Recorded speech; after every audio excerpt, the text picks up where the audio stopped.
C'est pourquoi j'ai prié. C'est accompli.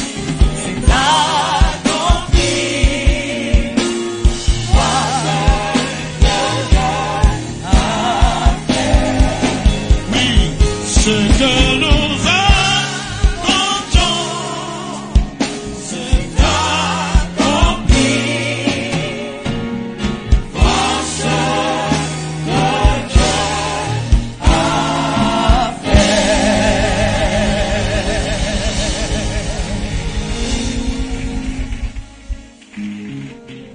Seigneur, nous savons que quand nous prions, tu nous entends et tu nous exauces.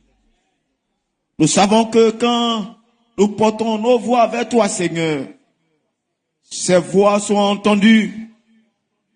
Nos gémissements sont entendus. Nos cris sont entendus, Seigneur. Et tu nous réponds favorablement.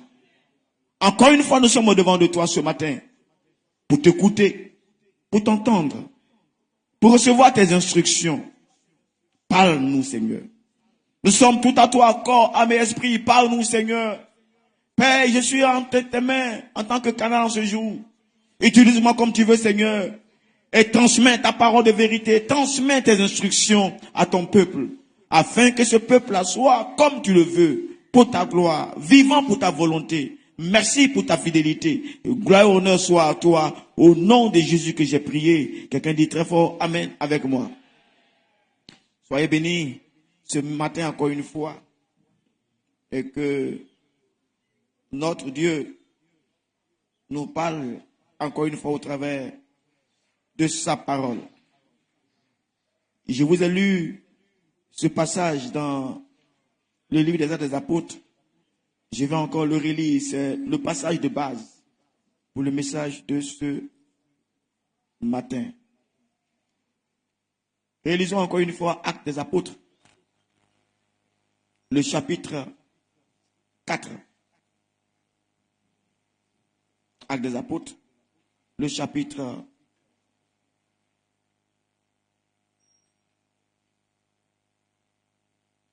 4.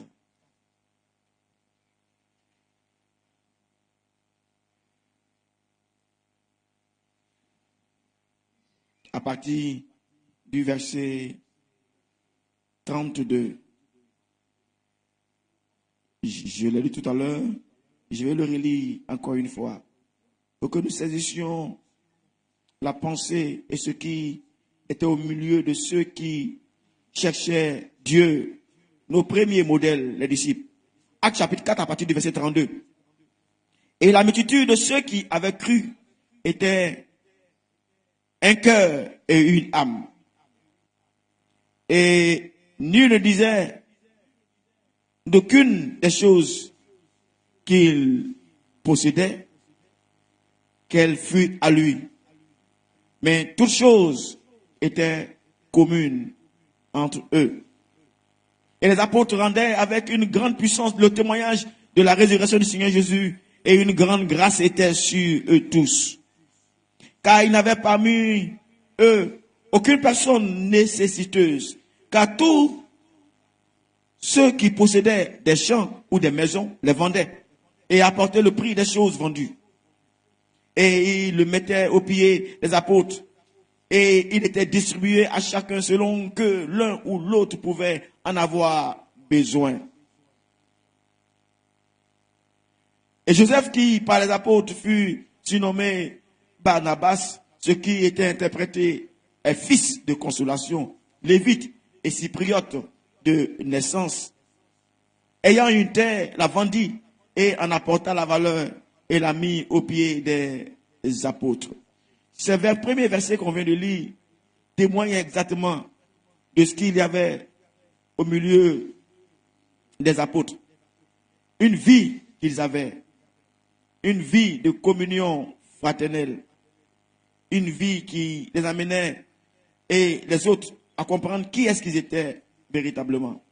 Chers frères et sœurs, les disciples avaient une vie distinguée, une vie particulière. Les passages qu'on vient de lire montrent la façon d'être de l'Église, comment l'Église doit être. Dis Amen avec moi. Qu'est-ce qu'on doit vivre à l'église?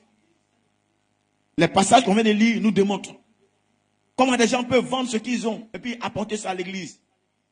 Ils mettaient ça aux pieds des apôtres. Quel genre de vie il fallait vivre en tant que disciple? Quel genre de vie de sacrifice on devait avoir en tant que disciple? Le passage qu'on vient de lire nous le démontre. Et par ces passages, on peut comprendre nous aussi qu'est-ce que Dieu attend de nous. Ce matin, je voudrais que nous puissions nous interroger en posant certaines questions qui peuvent nous aider à envisager la vie chrétienne selon Dieu. Comment vivre notre vie selon que Dieu veut? Comment vivre notre vie chrétienne à la lumière de ce que Dieu veut? Je veux ce matin vous en parler, mais principalement en passant par des questions que nous allons nous poser. C'est la perspective que les disciples avaient. Ce matin, je voudrais, chers frères et sœurs, nous interroger sur certains points. Le premier point pour lequel je voudrais qu'on puisse porter nos regards, c'est quel est véritablement le but d'église? Église la même, c'est pourquoi? Demande ton frère, église la même, c'est pourquoi? Dis-lui, demande-lui. Pose la question, l'église c'est pourquoi? Quel est le but de l'église? Ça, c'est une question à laquelle je voudrais qu'on tente de répondre ce matin. Pourquoi il y a église? Quel est le but de l'église? Parce que si on ne comprend pas le but de l'église, on va se tromper. On va penser à avoir quelque chose d'autre du Seigneur, alors qu'à la vérité, ce n'est pas pour ça que l'église existe. Dites Amen avec moi. Si vous allez à une boulangerie, c'est pour acheter quoi? Non, acheter médicaments. Donc si tu vas à la boulangerie, tu vas acheter un médicament. Est-ce que tu es au bon endroit? Tu n'es pas au bon endroit. Si vous allez à la pharmacie, on comprend. Et tu dis, bon, je suis venu, tu viens à la pharmacie, tu dis, j'ai payé du pain. On va te prendre pour un fou. Parce que son but, ce n'est pas vendre pain. Donc vous voyez que chaque structure, chaque entité a la raison pour laquelle l'entité existe. Pourquoi il y a l'église? Pourquoi Dieu a-t-il institué l'église? On va en parler ce matin. Et souvent on entend grande commission, grande commission. Qu'est-ce que la grande commission? Qu'est-ce que cela implique? La grande commission même, ça implique quoi? Et finalement, y a-t-il un genre de disciples que Dieu nous commande de faire? Y a-t-il un genre de disciples que la grande commission nous amène à faire? C'est de cela qu'il sera question ce matin. J'ai besoin de toute votre attention ce matin. Dites Amen avec moi. Quelqu'un acclame Dieu avec moi, s'il vous plaît, si vous m'entendez ce matin. Quelles sont mes trois questions? Première question, quel est le but de quoi? De l'église. Deuxième question, quelles sont les implications de la grande commission? Et troisième question, y a-t-il un genre de disciples que Dieu nous demande de faire? Si tu comprends ça, donc pendant que tu es ici, tu verras que c'est ce genre de disciple que Dieu veut que tu sois. Dis Amen avec moi. Dis Amen avec moi. Ce matin, c'est à ces trois questions que je voudrais qu'on tente de répondre. À la vérité, quel est le but de l'église? Je sais qu'on peut avoir plusieurs éléments de réponse qui peuvent sembler corrects.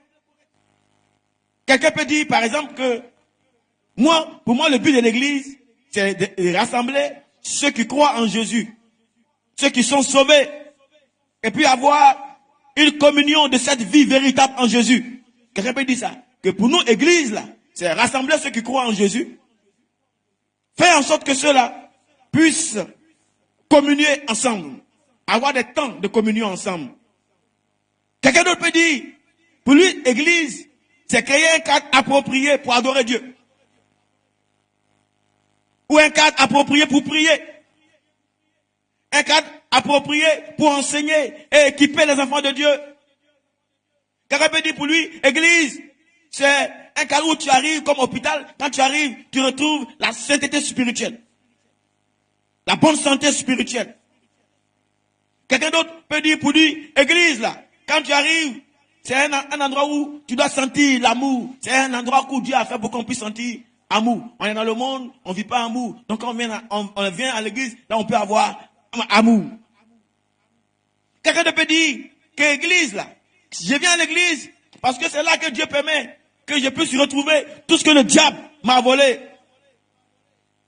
Dieu a réservé à ceux qui sont ses créatures une certaine façon d'être, une vie épanouie, une vie de bonheur, une vie de paix, une vie de joie, une vie de prospérité, une vie de sécurité vis-à-vis des méchants, vis-à-vis des sorciers.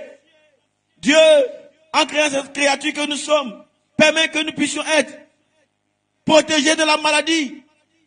Une vie pour que je puisse avoir un mariage. Quelqu'un peut dire ça. Et c'est pourquoi l'Église existe. Oui, chers frères et sœurs, toutes ces réponses font partie des produits d'activité de l'Église, mais ne sauraient être le but véritable de l'Église. Pour mieux comprendre, je voudrais vous faire ressortir une nuance entre le but et puis ce qu'on appelle dans un jargon théologique les ingrédients. Imaginons qu'on est en face d'un pâtissier. Et puis il y a 5 activités que le pâtissier doit faire. 5 activités. Pour ceux qui préparent les gâteaux et autres là. Il y a un pâtissier. Par exemple, utiliser la farine. Est-ce que dans la pâtisserie, on utilise farine? Est-ce que dans la pâtisserie, on utilise farine? C'est vrai, non? Acclamez si c'est vrai. Non, acclamez si c'est vrai. J'ai dit acclamez si c'est vrai. Si tu crois que c'est vrai, acclame. Bon, est-ce que dans la pâtisserie, on met sucre? On utilise sucre, non? Acclamez encore pour le sucre. Est-ce que dans la pâtisserie, on fait gâteau? Oui, c'est évident, non? Est-ce que dans la pâtisserie, on peut mélanger des œufs? Est-ce que dans la pâtisserie, on peut utiliser four? Ok. Maintenant, vous voyez, donc j'ai cité 5 activités. 1. Utiliser farine. Ajouter sucre. Faire gâteau. Mélanger 2 œufs, par exemple. Et puis faire cuire au four à 400 degrés. 5 activités qu'on trouve en pâtisserie. C'est vrai, non? C'est vrai? Mais, chers frères et sœurs, mesdames et messieurs, parmi ces 5 activités, il y a une seule qui est le but. Dans ce qu'il y a cité là, il y a une seule qui est le but de la pâtisserie. C'est faire quoi? Tu es un pâtissier. Vous voyez? Les 4 autres activités sont juste ce qu'il faut pour atteindre le but. Lorsque je mélange la farine avec le sucre et puis les œufs et qu'ensuite je mets le mélange dans le four et que je fais cuire ça, c'est pour aboutir au gâteau. Écoutez-moi ce matin. Il y a des choses qu'on fait à l'église, mais ce n'est pas ça que le but de l'église. Vous m'écoutez? On prie à l'église, mais ce n'est pas ça le but de l'église. Dis amen avec moi. À l'église, on chante, on adore, mais ce n'est pas ça le but de l'église. À l'église, on a une communion fraternelle. À l'église, on prêche, mais ce n'est pas ça le but. À l'église, on peut nous amener à évangéliser. À l'église, on peut avoir une vie épanouie. Venant à l'église, on peut avoir une vie de bonheur, une vie de paix, une vie de joie, une vie de prospérité. On peut avoir ça. Une vie de sécurité vis-à-vis des sorciers. Une vie de sécurité vis-à-vis de la maladie.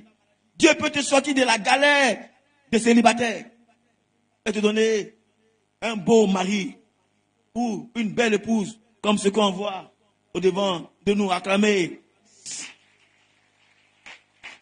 Acclamez monsieur et madame.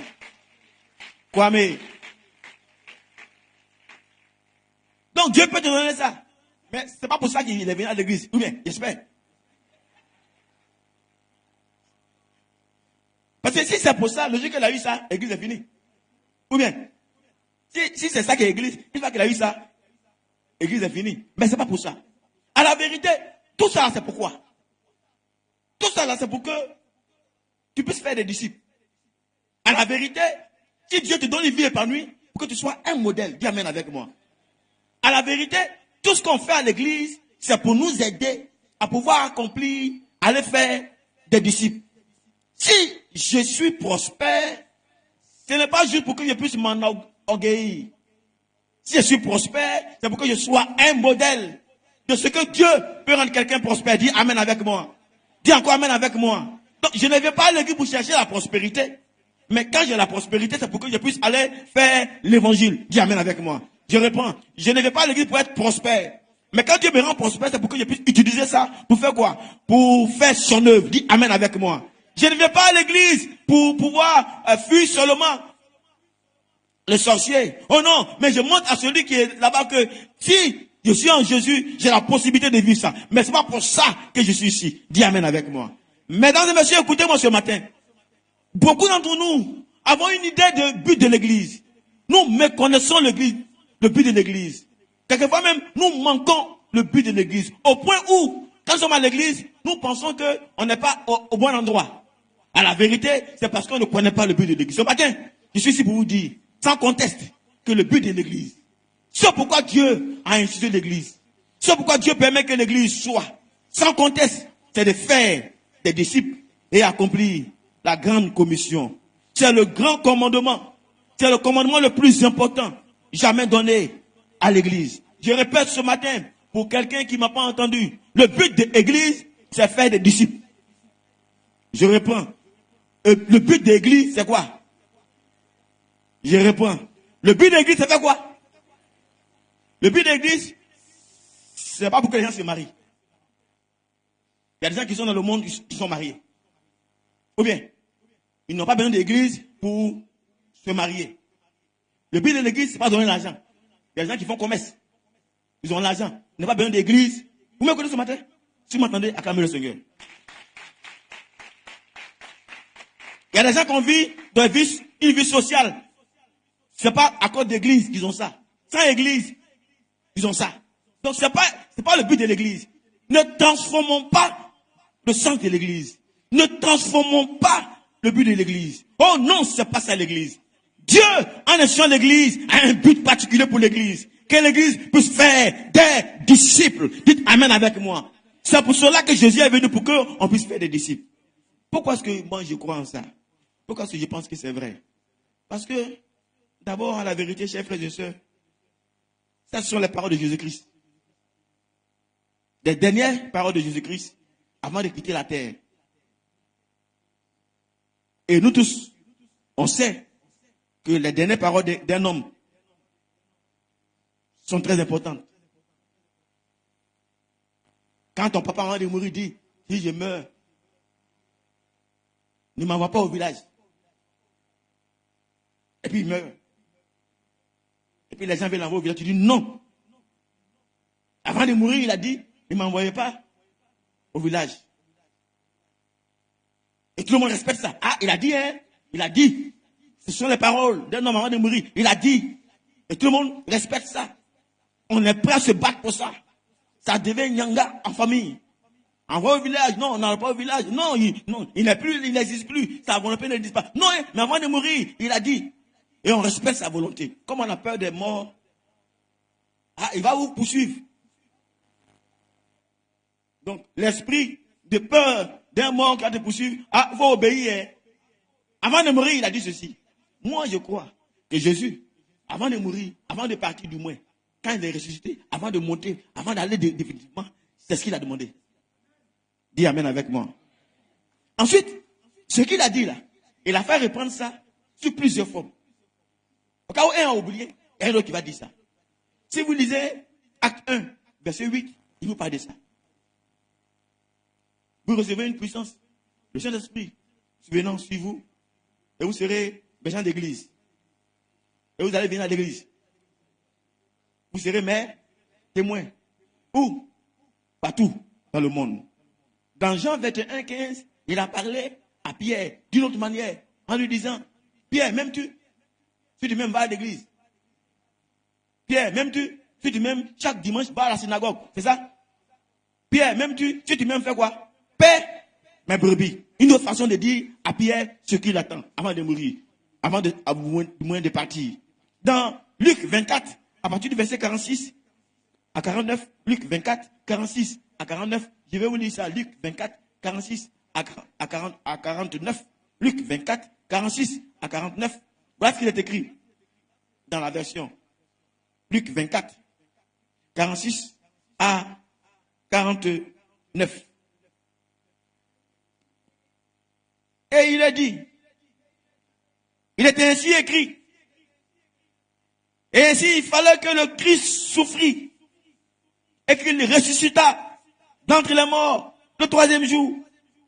Et que la repentance et la rémission des péchés fussent prêchées en son nom à toutes les nations, en commençant par Jérusalem. Et vous, vous êtes témoins de ces choses. Et voici, j'envoie sur vous la puissance de mon Père, mais vous demeurez dans la ville. Bref, jusqu'à ce que vous soyez revêtus de la puissance d'en haut. Une autre façon pour Jésus de dire ça à ses disciples. Et finalement, quand vous lisez Marc 16, versets 15 à 18, là encore il parle de ça. Marc chapitre 16, du verset 15. Marc 16, du verset 15 au verset 18. Il dit ça encore. Il a dit, allez dans tout le monde et prêchez l'évangile à toute la création. Celui qui croira ou celui qui aura cru et qui aura été baptisé sera sauvé. Et celui qui n'aura pas cru sera condamné. J'aime. Et ce sont ici les signes qui accompagneront ceux qui auront cru. À mon nom, ils chasseront les démons. Ils parleront de nouvelles langues. Ils prendront des serpents. Et quand ils auront bu quelque chose de mortel, cela ne leur nuira point. Ils imposeront les mains aux infirmes. Et ceux-ci se porteront bien. Le Seigneur donc, après leur avoir parlé, fut élevé en haut dans le ciel et s'assit à la droite de Dieu. Bref, chers frères et sœurs, voilà une quatrième façon de Jésus de nous parler de ce qui nous préoccupe. Et puis finalement, la forme la plus complète, celle qu'on utilise, c'est Matthieu, chapitre 28, à partir du verset 18. Matthieu 28, 18. Matthieu 28, 18, jusqu'au verset 20. Matthieu 28, 18 à 20, nous dit ceci. Jésus s'approchant, leur parla ainsi. Toute autorité m'a été donnée dans le ciel et sur la terre. Allez donc. Écoutez-moi ce matin. Écoutez-moi. Je veux que vous balancez les mains si vous m'écoutez. Balancez les mains si vous m'écoutez. Jésus est en train de partir. Et puis il a dit, toute autorité m'a été donnée dans le ciel et sur la terre. En deux termes, je vous donne ça. Allez et faites disciples toutes les nations, les baptisant pour le nom du Père et du Fils et du Saint-Esprit. Leur enseignant à garder toutes les choses que je vous ai commandées. Et voici moi, je suis avec vous tous les jours, jusqu'à la consommation du siècle. Chers frères et sœurs, mesdames et messieurs, écoutez-moi. Oui, nous aimons les cultes, c'est vrai, de dimanche. Oui, nous aimons avoir du temps de louange et d'adoration. Oui, nous aimons avoir des temps de prière. Oui, nous aimons avoir des temps de veillée, des temps de réveil spirituel. Oui, nous aimons enseigner. Oui, nous aimons avoir des séances de délivrance. Mais tout ceci est bon si cela concourt à faire des disciples. Je reprends. Nous aimons avoir le culte en semaine et dimanche. Nous aimons avoir des temps de réveil, des temps de prière. Nous aimons avoir des temps pour prêcher, pour vous faire comprendre, entendre des sermons de l'église. Nous aimons vous faire savoir la possibilité d'avoir des séances de délivrance. Tout ça, c'est bon. C'est bon si, après tout ça, ça pousse à accomplir le but de Dieu. Mets ta main sur quelqu'un. Dis-lui, le but de Dieu, le but de l'église, c'est de faire des disciples. Dis ça. Le but de l'église, c'est de faire des disciples. Dis-lui ça. Il t'a pas entendu. Il t'a pas entendu. Donc, ça veut dire que si on vient à l'église ici, si on chante, si on adore, si on loue, si on fait tout, et puis on ne fait pas offrande, on n'a pas fait quelque chose de mauvais. C'est ça? Nous, si on fait culte, on n'a pas fait offrande, on dit, ah, le culte n'est pas bon. Mais si on ne sort pas, puis on ne d'évangélise pas, ça ne fait rien. Ah non. La chose qui compte, c'est aller faire la grande commission. Si on fait culte, c'est bon. On fait offrande, c'est bon. On fait dîme, c'est bon. On fait prière, c'est bon. Mais si on ne sort pas pour aller évangéliser, c'est mauvais. Je reprends. Dieu n'est pas heureux quand on se retrouve uniquement ici. Dis amen avec moi. Ça ne fait pas plaisir à Dieu quand on se retrouve uniquement. On fait tout sans faire son but. On se retrouve, on chante, c'est pas mauvais. On se retrouve, on prie, c'est pas mauvais. On se retrouve, on entend de bons témoignages, c'est pas mauvais. On se retrouve, et puis le pasteur crie, c'est pas mauvais. On se retrouve, et puis on saute, c'est pas mauvais. On se retrouve, puis le groupe musical chante, et puis on pleure, c'est bon, c'est pas mauvais. Mais tout ça n'a pas de sens si on ne sort pas. Dis amen avec moi. Si on ne sort pas pour aller toucher les âmes, ça n'a pas de sens. Parce que le but de l'église, c'est pourquoi Jésus a dit que je bâtirai mon église et la porte du séjour des morts ne prévaudront point contre elle. C'est pour que cette église-là aille faire des disciples, aille chercher des hommes perdus. Dites amen avec moi. Quand tu viens seul à l'église, puis tu es assis dimanche, puis tu lèves tes mains, puis tu t'adores, tu es heureux, mais le ciel n'est pas heureux. Je réponds. Quand tu viens à l'église dimanche seul, tu es assis. En semaine, tu es allé au travail. Tu as cherché l'argent. Tu as fait tout ce que tu peux faire. Tu as travaillé pour les hommes. Mais tu n'as rien fait pour les disciples. Chercher les disciples. Tu as fait beaucoup de choses qui semblent bien, qui semblent bonnes. Mais ce n'est pas le but. Tu es hors sujet. Et l'église est restée hors sujet. L'église est restée concentrée sur elle-même. L'église est restée focalisée. On est heureux quand on se retrouve ensemble ici. On est heureux quand on adore. Le culte était bon aujourd'hui. Oh, le Saint-Esprit a bougé. Et aujourd'hui, le pasteur a prêché. Oh, lui, il n'a pas prêché. Il a seulement parlé sur nous. Il a crié seulement, il a parlé sur nous. C'est tout. Non. Ce n'est pas l'essentiel. L'essentiel, c'est que tout ça là concourt à ce que tu puisses sortir. Dis amen avec moi. Répète après moi. Le but de l'église, c'est de faire des disciples. Encore une fois, pardon. Donc tu es ici pour être formé, pour aller faire quoi? Des disciples. Tu n'es pas ici pour que tu puisses faire, juste chanter, juste célébrer. Tu es ici pour que tu puisses être formé pour aller faire des disciples. Est-ce que j'en fasse de moi des faiseurs de disciples?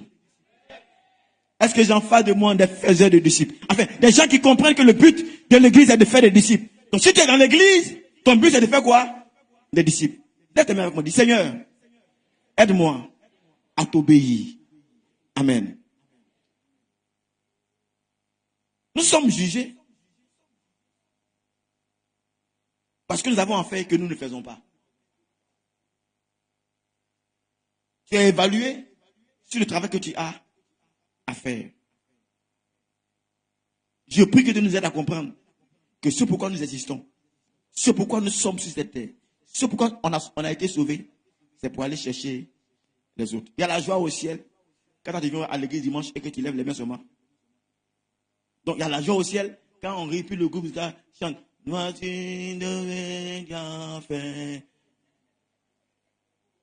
C'est ça qui donne le... C'est intéressant, c'est bon. Mais c'est ça qui donne la joie au ciel. Vous savez, un jour, Jésus est entré à Jérusalem. Et les gens ont mis leur pagne.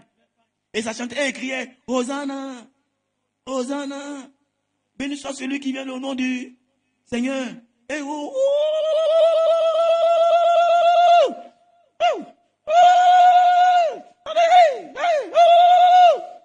et puis lui, il pleurait. Les gens sont heureux. Et ils sautent. Et puis il fait quoi? Il pleure. Mesdames et messieurs, concitoyens du royaume de Dieu, nous on est ici, on jubile. Saute. En avant, Jésus est venu. Nous on jubile. Et puis le ciel pleure. Parce qu'on n'est pas en train de faire ce qui réjouit le cœur du ciel. Est-ce que vous comprenez ce matin? Je n'ai pas dit venir est mauvais. Non. Mais j'ai dit, ce sera concourir finalement à faire quoi? Aller et faire la grande commission. Mets ta main sur quelqu'un. Dit, le but de l'église, c'est de faire des disciples. Dis-lui ça.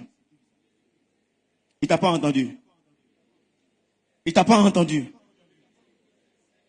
Mais vous voyez, une église épanouie, c'est une église qui finalement, après avoir vécu ça, fait des disciples. Une église qui réjouit le cœur de Dieu.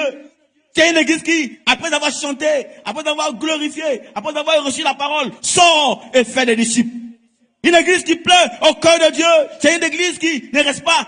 Quand dimanche est fini, chacun trouve chez lui, au travail, les activités, les enfants, la maison, les affaires. Non, ça ne plaît pas au cœur de Dieu. Il y a quelque chose qui touche le cœur de Dieu. Il y a le désir du cœur de Dieu. Il y a ce qu'il veut. Il y a ce qu'il veut pour son église, pour sa maison. C'est que cette église-là soit une église qui soit capable de faire des disciples. Nous prions qu'à ce temps d'indépendance, l'église y retrouve sa fonction première. Celle pour laquelle Jésus est mort. Dites Amen avec moi. Que Dieu nous aide. À ne pas nous focaliser sur ce qui ne fait pas le bonheur de l'église. J'ai pris que un jour devant le Seigneur ne lui dise pas, je ne te connais pas. Tu as dansé, tu as sauté, mais je ne te connais pas. Parce que tu n'as pas compris le but. Que Dieu nous aide. Ça, c'est ce que c'est que l'église. Quelqu'un croit avec moi que le but de l'église, c'est de faire des disciples. Si tu crois, donc acclame Dieu avec moi.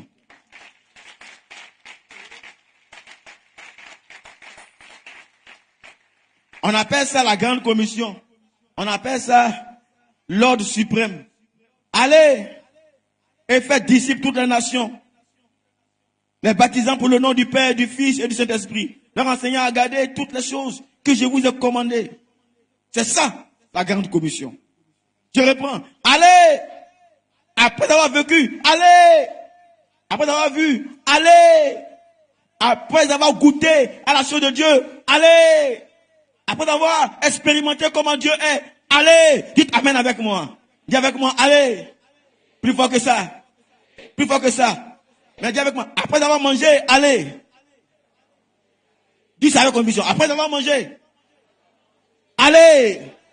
Après avoir été guéri, allez. Après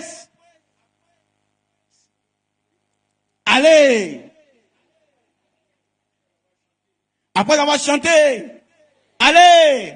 Après avoir adoré, allez. Après avoir prié, allez. Ouais, tout ça concourt à aller. Après avoir entendu dire, allez, il faut aller. Voilà ce qu'on appelle la grande commission. C'est pourquoi l'église existe. Si l'église ne fait pas ça, elle rate son but. Et je ne voudrais pas que nous ratons notre but. L'église existe pour ça. Dis Amen avec moi. L'église existe pour que ceux qui viennent là écoutent, prennent, mangent, vivent, expérimentent, voient Dieu et puis puissent aller pour impacter leur milieu. Aller pour impacter leur famille. Aller pour impacter leur village. Aller pour impacter leur quartier. Allez pour impacter leurs amis. Si ton ami vient auprès de toi, il doit savoir que ton Dieu que tu pries là est celui-là qui est capable de relever et puis te suivre à suivre le Seigneur Jésus-Christ. Dites Amen avec moi. Voilà le but de l'église. Que Dieu nous aide. Être de ceux-là qui accomplissent la grande commission. Alors la grande commission là même là, quelles sont ses implications? La grande commission, d'abord, est destinée à être un style de vie pour chaque chrétien. Un style de vie pour chaque chrétien. Quand la Bible dit allez, le aller là, c'est une action continue. En allant. Cela veut dire partout où vous allez, partout où vous êtes, à tout moment, partout où tu es, partout où tu te trouves, à tout moment, tu es en train de parler. Vous savez, les commerciaux là, s'ils montent dans le bus, il va parler. S'il veut te rencontrer, il va faire quoi? Il parle de son produit. Toi, il vient, vous êtes en train de causer, quand il arrive, il parle de son produit. Des produits périmés. Des produits qui n'ont pas de valeur. Il manque là-dessus même. Son produit là, il dit c'est le meilleur produit. Ah, c'est un faux produit. Aujourd'hui, on a des influenceurs qui poussent les gens à acheter des produits. Il regarde comment c'est joli. Maman, regarde comment c'est joli. Maman, regarde comment c'est joli. Et puis, oh, c'est joli, tu vas payer. Quand tu commences, c'est qu'on t'envoie la même. C'est même pas ça. Et puis, il y a des influenceurs. Jésus peut-il trouver des influenceurs? Dis amen avec moi. Des gens qui parleront de lui à tout moment, à tout lieu, en toutes circonstances. Dites amen avec moi. Enfin, des gens qui savent qui il est pour eux. Est-ce que quelqu'un sait qui est Jésus pour lui? Acclame dessus, tu sais qui il est pour toi.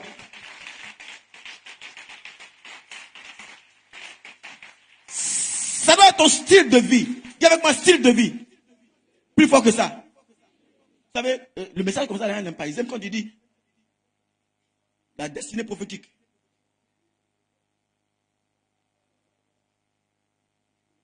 Je suis là pour te dire que c'est ce que Dieu attend de toi, que ce soit un style de vie. Quand Jésus disait aux disciples, suivez-moi et je vous ferai devenir des pêcheurs d'hommes, il est en train de décrire le nouveau style de vie. Suivez-moi et vous serez des pêcheurs d'hommes. On va vous reconnaître comme des pêcheurs d'hommes. À travers votre style de vie. Et c'est sûrement la même chose pour nous. Vous savez, d'où vient le mot chrétien? Nous lisons que c'est à Antioche. Dans Actes au chapitre 11.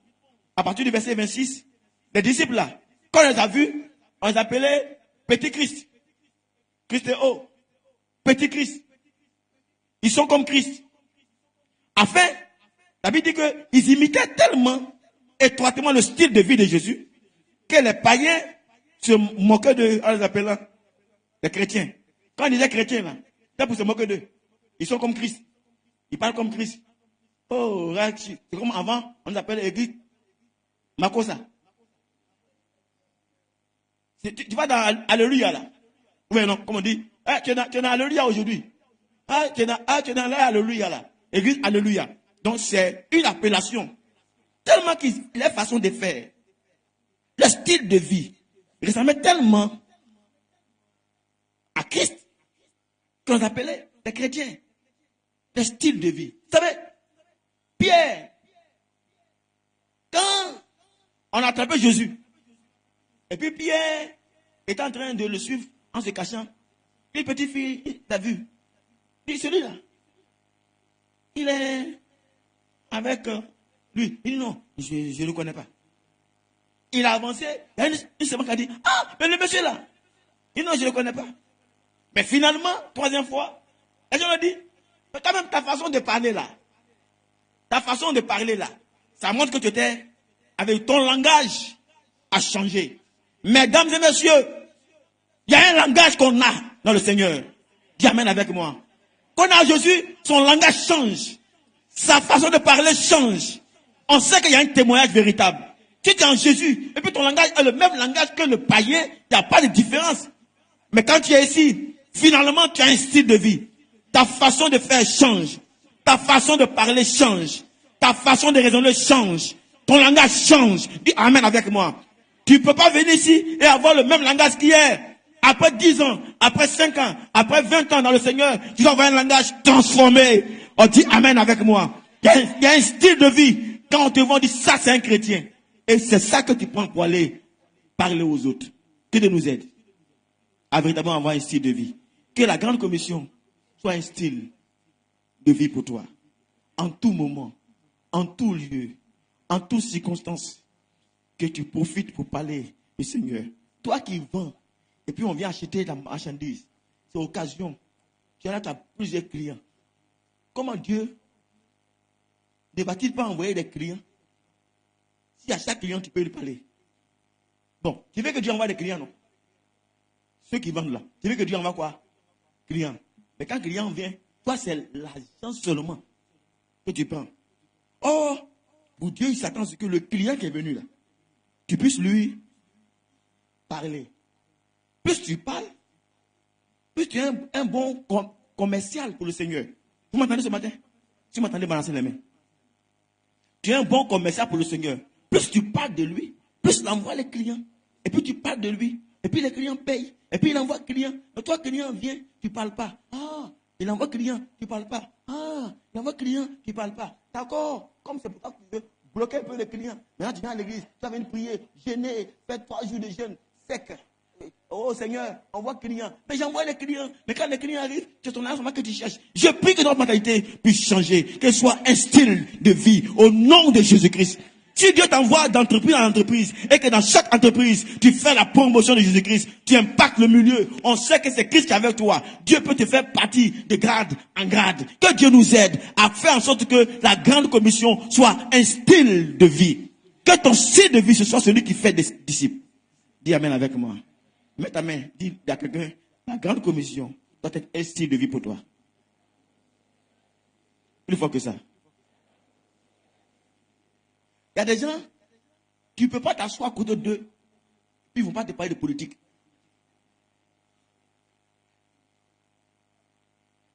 Ils se réveillent matin, bonheur, c'est politique.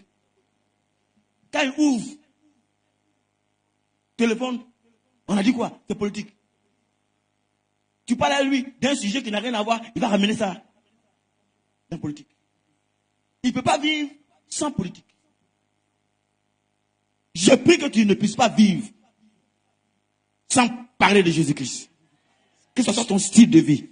Dis, Seigneur, aide-moi à avoir le style de vie des disciples. Parler de toi. Fais les disciples au nom de Jésus-Christ.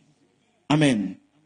Ça, c'est la première chose qui implique le fait de faire des disciples. La grande commission implique ça.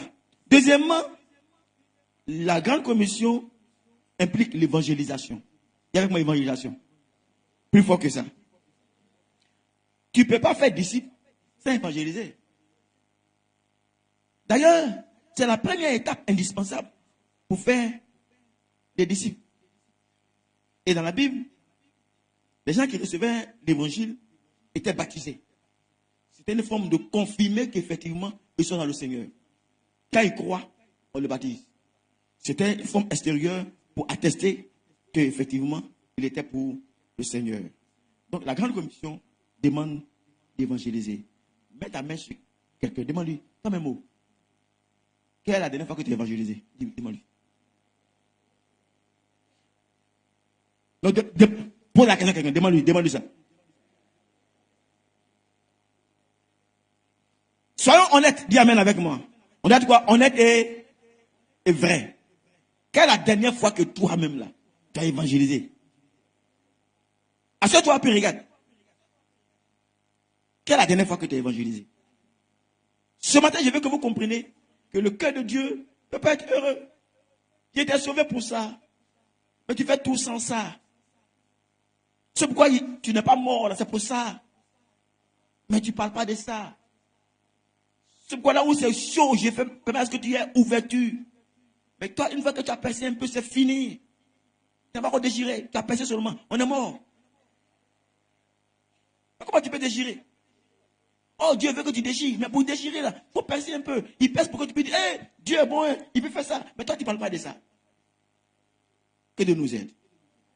Que Dieu nous aide. Mets ta main sur quelqu'un, il faut parler de Jésus-Christ. Dis-lui ça avec conviction. Pour la dernière fois. Je prie que vous me donnez encore 10 minutes, puis je vais m'arrêter là. 10 minutes, puis je vais m'arrêter là ce matin. Je suis en train de faire ce qu'on doit faire. Chers frères et sœurs, un chrétien doit évangéliser. En toute occasion, tu dois pouvoir quoi? Évangéliser. Parler de Jésus-Christ. Dis que ton Jésus-Christ là, il a existé réellement. Il est spécial en lui-même. Il est mort. Il n'est pas resté dans le tombeau comme les autres hommes qui meurent. Mais lui, il est ressuscité. Et maintenant, il est monté. Et puis maintenant, il veut sauver. Parle de Jésus. Parle de ta petite espérance que tu connais de Jésus-Christ. Et amène-le au Seigneur. C'est ce que Jésus attend de toi. Est-ce que j'en fais de moi des hommes qui comprennent que le but de l'église, c'est ça? Dis amen avec moi. Donc si tu arrives à l'église, c'est pour ça. Si tu viens à l'église ici, pardon. Tout ce que j'ai fait, c'est pour que tu puisses faire ça. Aller et parler de Jésus-Christ. Je crois de ce matin que tu m'as entendu, que tu vas être quelqu'un qui va parler de lui. Donc acclame Jésus avec moi, pardon. Au travail, parle de lui, pardon.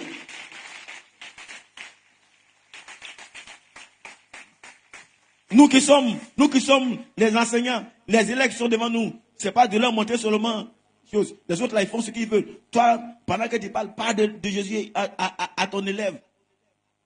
Nous qui sommes les infirmiers et les infirmières, tous ceux qui viennent, puis on pique là. Pendant qu'on pique, on prie pour eux. Et puis on les parle de Jésus-Christ. Dis Amen avec moi. Dis encore Amen. Nous qui sommes les biologistes, nous qui sommes les médecins, là où on doit pouvoir faire parler de Jésus-Christ.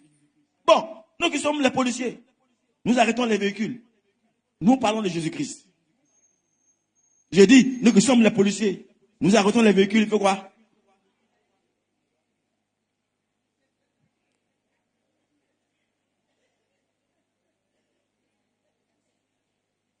En tout cas, chacun doit parler. Et chacun a la possibilité. On n'a pas les mêmes clients. On n'a pas les mêmes opportunités. L'enseignant a ses opportunités.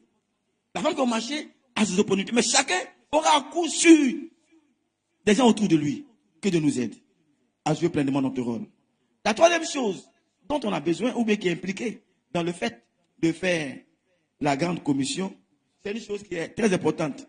C'est que la grande commission inclut le fait d'affermir les gens jusqu'à la maturité. Affermir les gens jusqu'à la maturité. Quelquefois, chers frères et sœurs, les églises là, on gagne des âmes, c'est vrai. Mais on ne fait rien à les aider à grandir. Les gars viennent à l'église, mais il reste le même. Il n'y a rien qui l'aide à grandir. Quelqu'un disait que les églises et les chrétiens sont comme des fleuves qui sont longs en largeur. Ils sont longs en largeur, mais en profondeur, ils sont des millimètres. Profondeur millimètres. Ils ne sont pas denses. Or, Dieu veut qu'on soit, c'est vrai, long en largeur, mais profond. Tu seras profond au nom de Jésus-Christ. Dis encore Amen avec moi. Et la profondeur demande à ce que donc qu'on soit enseigné. C'est pourquoi on dit quand tu les as baptisés, il faut maintenant faire quoi? Enseigner. Et c'est pourquoi on institue les différents groupes. Pour qu'on soit enseigné. Dis Amen avec moi. Pendant qu'on t'enseigne, on est en train de t'amener à creuser et à avoir de la profondeur dans le Seigneur. Oui, on doit faire en sorte que le chrétien, par le passage des petits groupes, soit comme Jésus veut. Quelqu'un qui peut croire en Jésus autrement. Quelqu'un qui a enseigné les faits, les habitudes de base de la vie spirituelle. La vie chrétienne là, ça c'est base. Il faut connaître ces petites bases là. Ensuite, il y a des croyances plus avancées. Tu dois avoir ça. Un chrétien doit avoir ça. Dis Amen avec moi. Quand tu viens à l'église, c'est pour qu'on puisse t'apprendre ça.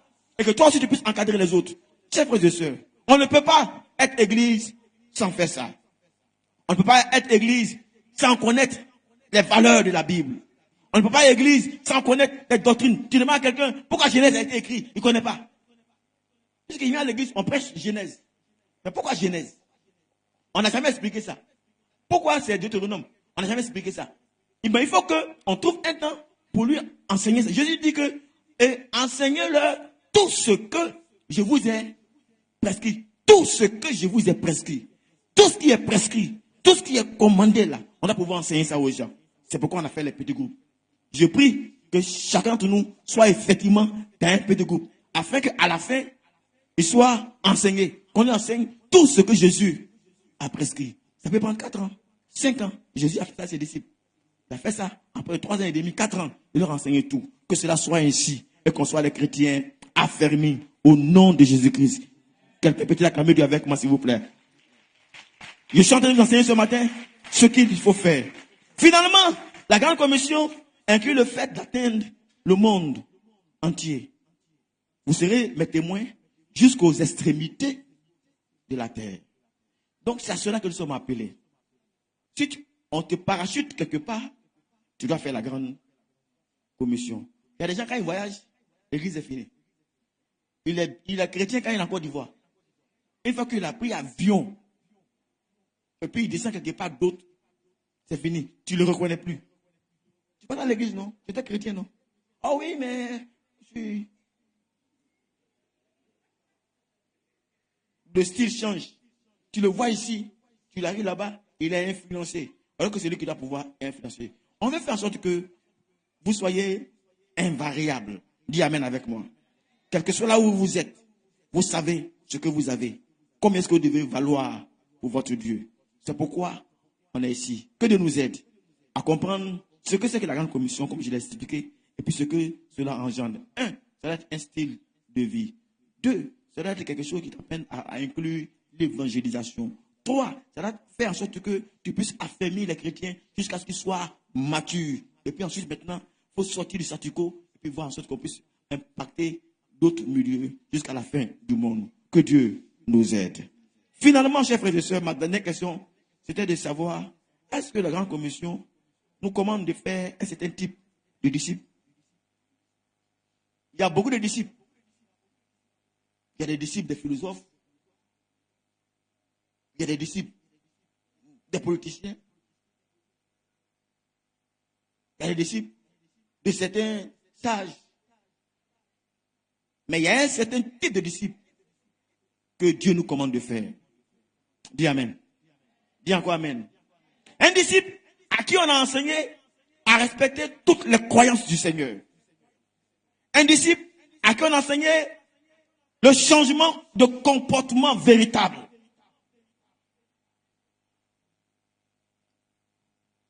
Un disciple, en plus que le comportement a changé, les habitudes changent. Le comportement, ça peut pousser, c'est quelque chose qui est ponctuel. Les habitudes, comportement plusieurs fois répété, devient une habitude. Si vous m'écoutez, balancez les mains. J'ai fini par ça. Ok. Le comportement, tu viens en retard aujourd'hui. Demain encore, tu viens en retard. Si tu viens plusieurs fois en retard, ça devient ton habitude. On dit c'est ton habitude. Sinon, une fois tu peux venir en retard, on ne dit rien. Mais tu fais une fois, 2 fois, 3 fois, ça devient une habitude. Donc, on doit enseigner aux disciples. Premièrement, tu dois croire en Jésus. Deuxièmement, son comportement doit changer. Ensuite, ses habitudes doivent changer. Il y a des choses qu'il aimait avant. Il ne doit plus aimer ça. Donc, tu passes devant un maquis. On voit si tu as changé ou non. C'est là on voit si tu as changé ou non. Quand ça passe, poum, poum. Tu marchais et puis un coup, hey, tu t'arrêtes. Tu t'arrêtes bien. Tu continues plus ta route. Tu vas à droite. Tu vas à gauche. 2 pas devant. Alors les gars, ça y est là. Tu ne salues pas pour partir. Quand tu salues, on dit, bon, il y a place. Il n'y a pas de drap. Tu es assis. Une fois que tu es assis, ton comportement, ton habitude n'a pas changé. Ton comportement n'a pas changé. Il faut que ce soit quelque chose qui change. Dis Amen avec moi. Je déclare au nom du Seigneur que quand on va te voir demain, on va qu'il y ait un changement dans ta vie. Il faut que ceux qui te connaissaient hier, quand ils te voient aujourd'hui, attends, lui là, il est devenu pasteur. Ah bon, il est devenu pasteur? Oui. Ils sont étonnés parce que hier tu étais comme ça. Mais aujourd'hui tu n'es plus comme ça. Dis Amen avec moi. On ne te juge pas sur ton passé. On prie que ce passé t'aide à avoir un aujourd'hui meilleur. Dis Amen avec moi. Changement de comportement, changement d'habitude. Et finalement, il y aura changement de caractère.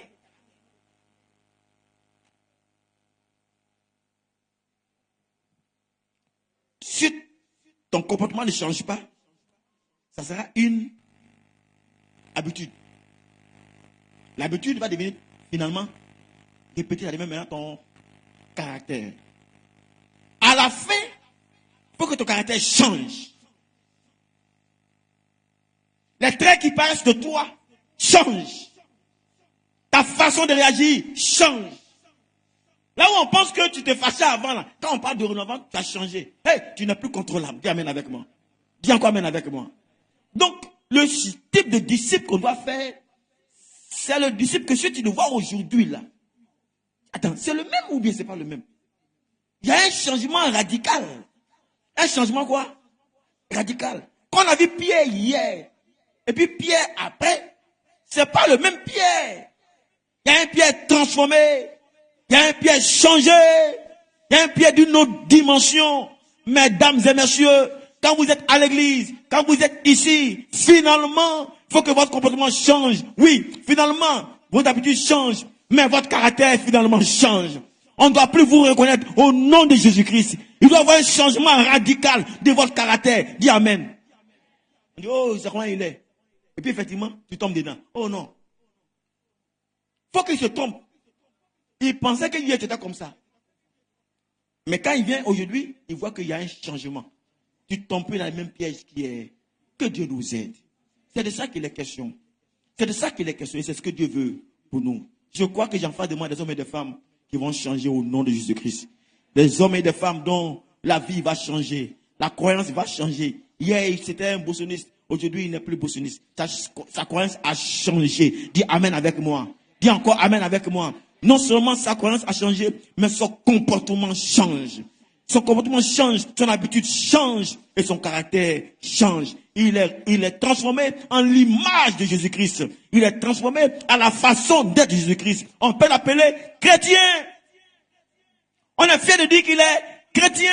Quand le patron le voit, il dit, non, lui là, il est chrétien. Lui là, il est spécial. Quand on le voit, il y a une marque qui le distingue. Sa façon de parler change. Ce qui sort de lui change. Sa façon d'agir change. Il y a une transformation totale. Dieu veut qu'on prenne quelqu'un dans le monde que les gens connaissent comme mauvais. Et finalement, il devient serviteur de Dieu. Véritablement transformé, renouvelé. Dis Amen avec moi. Que sa vie d'aujourd'hui soit différente. Que ce soit comme le jour et la nuit. Hier, il était comme ça. Aujourd'hui, il y a une transformation réelle. C'est ce que Jésus veut faire avec chacun d'entre nous. Afin qu'on soit de véritables témoignages pour lui. Dis Amen. Tu es ici, c'est pour ça. Tu es ici et tu vivras ça. Tu es ici et tu seras un véritable témoin. C'est ce que Dieu nous commande de faire. Ce matin, j'ai pris mon temps pour vous expliquer ce qui réjouit le cœur de Dieu.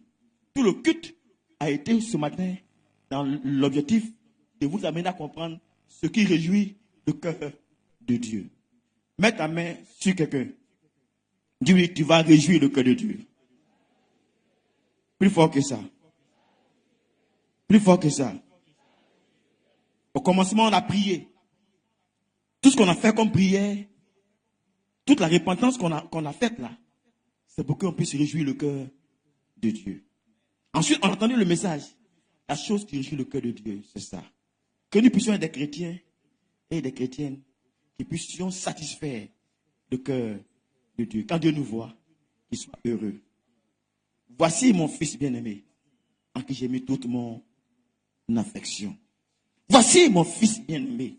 Quand Dieu parle de Job, il est fier. Que cela soit ainsi pour toi au nom de Jésus-Christ. Au nom de Jésus-Christ. Que tu procures la joie au ciel. Que le ciel soit fier de t'acclamer. Vous savez, souvent, ce matin, je n'ai pas le temps. Mais souvent, vous regardez, quand vous avez des gens qui font la fierté de la nation les reçoit. On organise des choses pour eux. Ils voyagent, quand ils viennent en groupement présidentiel. Parce qu'ils font la joie, la fierté du pays. Dis Amen avec moi. Si tu fais la fierté du ciel, le ciel fera en sorte que tu sois respecté, respectable. Tu ne m'as pas entendu ce matin. Si tu fais la fierté du ciel, le ciel va te protéger. Tu fais la fierté du ciel, le ciel va te défendre. Le ciel ne va pas te laisser être une proie entre les mains des ennemis de ta destinée. Si tu fais sa fierté. Nous avons beaucoup à gagner, chers frères et sœurs, en rendant le ciel fier de nous. Et c'est pourquoi vous êtes ici. Si quelqu'un ce matin veut prendre l'engagement à faire la fierté du Seigneur, qu'il se tient simplement debout avec moi et qu'il acclame pour témoigner qu'il va faire la fierté du Seigneur. Si tu vas faire la fierté du Seigneur, je veux que tu te lèves et que tu acclames seulement pour dire que tu vas faire la fierté de Jésus-Christ. Si Jésus pourra compter sur toi, je veux que tu te lèves et que tu acclames pour dire Jésus, tu peux compter sur moi, Jésus. Tu peux compter sur moi. Tu peux compter sur moi. Je ferai ta fierté. Restez debout avec moi. Vous savez, souvent, quand nos enfants réussissent, nous sommes fiers. C'est mon fils. C'est ma fille. Là, il bac. À quoi le bac? Mais on dit, là, il bac. Même quand ça commence. Et puis, ils ont eu CP. Entré en 6e. Ouh! Mais quand il y a eu maintenant, BPC, ouh! Ça jubile. À chaque niveau, une joie. Il a eu bac. Ouh! Il a eu BT avec S. Ouh! Il a eu licence 1, 2, 3. Ah! Mon fils, il a le master. Le master 2. On est fiers d'en parler. Mesdames et messieurs, que le ciel soit fier de parler de nous. Vous m'avez pas entendu ce matin. Voilà mon fils, il a le master 2 en grande commission. Hey! Voilà ma fille, elle a le master 2 en évangélisation. Ouh!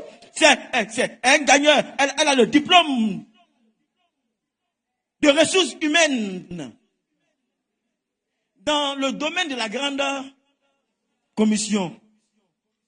Lui, c'est un docteur, mais un docteur dans le domaine de la grande commission. Dieu va être fier de parler de vous. Dieu va être fier. Est-ce que tu veux que Dieu soit fier de toi? Acclame-Dieu avec moi si tu veux qu'il soit fier de toi.